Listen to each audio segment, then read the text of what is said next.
19 rebounds para kay Sonny Tos. And you gotta wonder, Coach George Gallant forgot about PJ Simon.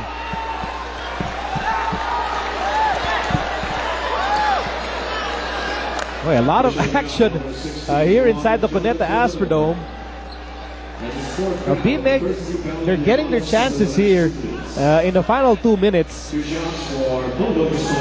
just not making the basket. Kita natin si Joe Devance stretching him out. Looks like he cramped up his hamstring.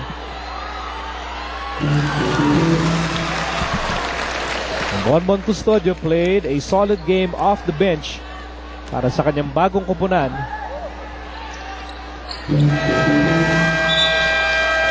So 2 out of 2 for Custodio, and it's now an 87-81 ball game in favor of Alaska. 1:05 remaining in the payoff period.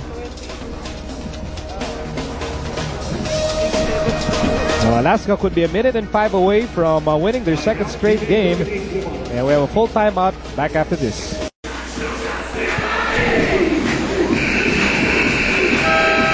We have a minute and 5 remaining in the fourth and final quarter. Laban ng BMEG at Alaska. You have to give credit to BMEG. Hindi sila nagpaiwan dito. As we look at our schedule on Friday, we'll be back here inside the Cuneta Astrodome. Rain or shine meets the Alaska Aces in the first game. And the Meralco Bolts will try to bounce back from that shocking loss to Barako Bull as they meet the Tropang Texters, all happening on Friday dito sa Cuneta Astrodome. And back to live action is James Yap. Borboran bothering that shot, and James Yap is fouled, and this will mean 3 free throws for James Yap. Well executed play that time by the Derby Ace Llamados, finding James Yap, their money man. When you need 2 points or 3 points, you gotta go to James Yap. So 3 free throws para kay James Yap.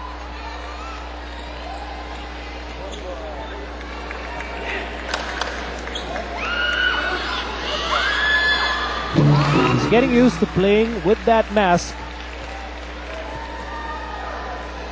Dahil inayos kasi yung polyps niya sa kanyang ilong. And so the mask protects the nose but does not affect the shot. And I spoke too soon.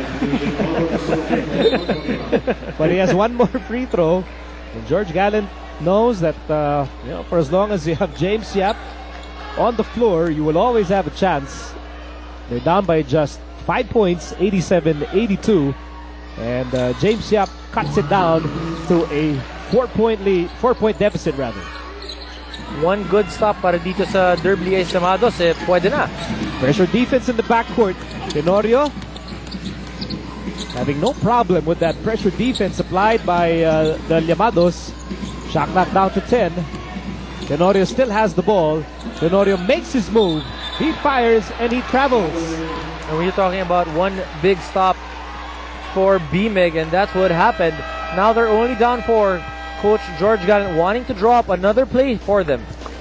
39 seconds to go. 4 na lang ang abante ng Alaska as we enter a 30-second timeout here.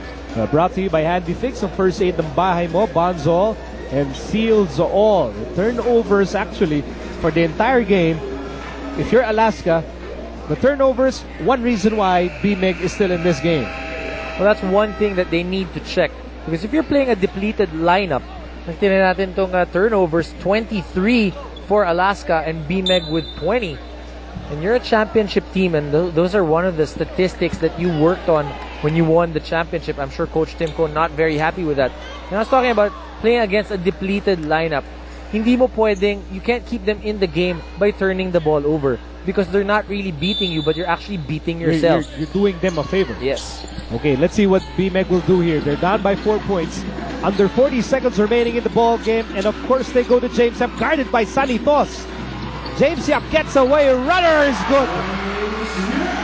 Just a big shot by James Yap.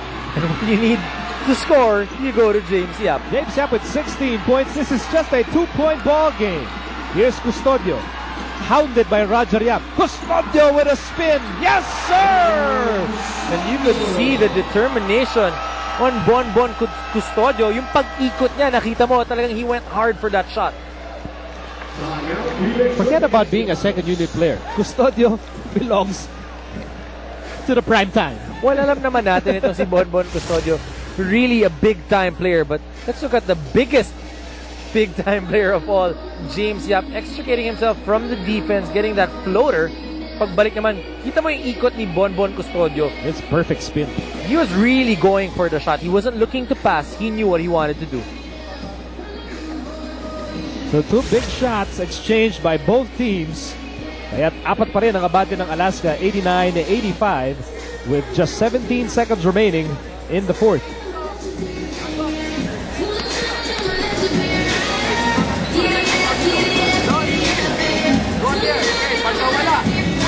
Wala to ha. James, pag naman dito ko, hands up, Roger, tayo na yan. Pagka-umen, si James nandyan, pagka-umen, si ano nandyan. Ngayon, pag umen dito, may player ka, andun si James. Jonas, you're ready to clear. Come on guys, kaya natin. Come on, go!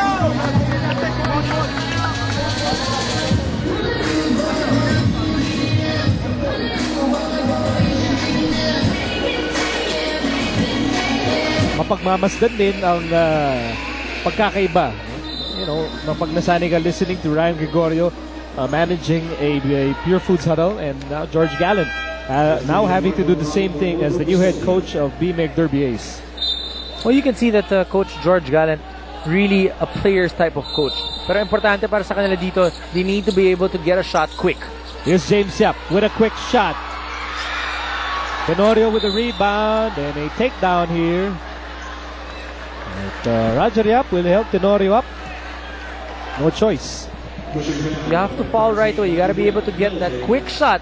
Kasi nga 17 seconds left kanina, you're down 4. You can't waste any time on the clock. They got the quick shot. They did not get the 3 points that they were hoping for. So with 13.2 seconds remaining, that foul by Roger Yap will send LA Tenorio to the stripe. Well, they're still not out of this. Only if Tenorio makes this, they'll only be down 6 points with 13 seconds left. We've seen that in many games na kaya pang makabalik nung kalaban. Well, Tenorio misses the second free throw, and that's it. And Sonny Thoas again with that rebound, total of 21.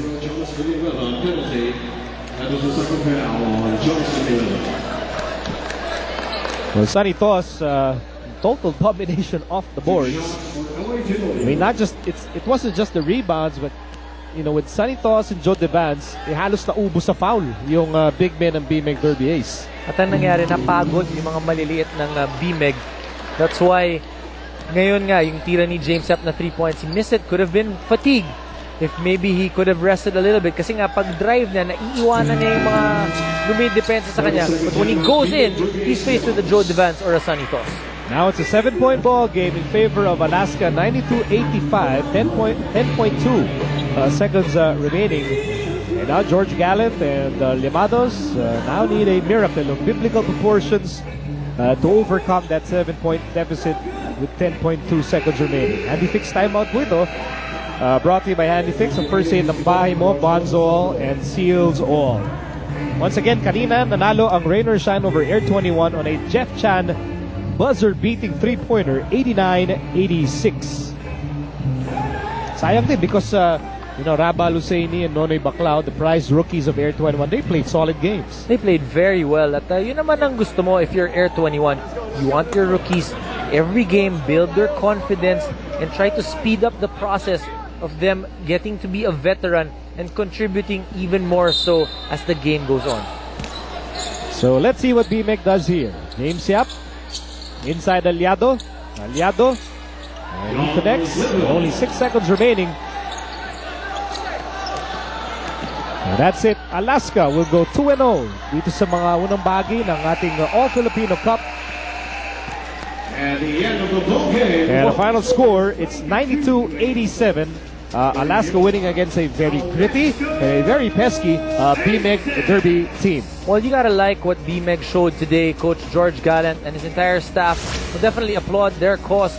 They did not give up. They were in the game the entire time till about, 10 seconds left in the ball game. So you're proud of them. Even with a depleted lineup, now the confidence builds And this is something that they can build on for their upcoming games. But Alaska with too much size and too much manpower and winning 92-87. Let's go to Magu. Miko with 24.7 rebounds, 2 assists, and 2 takeaways. Joe Devance is the best player of the game. Talk about leaving everything on the floor. How's that leg doing? I started catching cramps last 3 minutes. On that layup I did, I couldn't go anymore. The cramps was too much. How's it doing right now? You think are you going to be ready to go this coming Friday against Rain or Shine? Oh yeah, I'll be ready. Just get a lot of fluids in me, and then go out and try to get that win on Friday. Aside from the conditioning, Coach Tim Cohn earlier was talking about just getting back to the way you guys are used to playing. How far along are you guys at 2-0 right now? I think we're probably about 85%. We still need to work on our triangle, need to work on our defense, most especially. But as soon as we get that, we should be even better. This coming Friday, back here at the Cuneta Astrodome, you take on Rain or Shine. Why don't you invite the Alaska faithful? Alaska fans and everybody else, even if you're not our fans, come support the PBA and come support our team. It's going to be a good game. Thanks, man, and good luck on Friday. Real quick, I want to say hi to my baby and my wife at home, and a special shout out to my boy Todd and his family. He should be watching. Eastwood. All right, there you go. JDV, the best player of the game. Miko and Dom. And by the way, if you want to attempt to copy Joe's hair, do not do that at home. Mahirap na. Mahirap na. Well, you know, Joe Devance and the Aces back on the floor on Friday. They'll face Rain or Shine in the first game. Dito pa rin yan sa Cuneta Astrodome. And then in the second game, it's Meralco against Talk and Text, all happening on Friday. Our final scores today are Rain or Shine winning over Air 21, 89-86, and Alaska winning over BMEG Derby Ace, 92-87. Sa Sabado, we'll be in Naga. BMEG Derby Ace will face Air 21, so BMEG will try to bounce back from this loss as they face the Express, who are so far winless in this tournament. That's our PBA Phoenix Fuel on tour. On behalf of Magu Marjan, my partner, Senor Domingo El Conquistador, Dominic Uy, I'm Miko Alili saying goodnight from the Cuneta Astrodome. Well out of Filipinas, this is the PBA on Solar TV.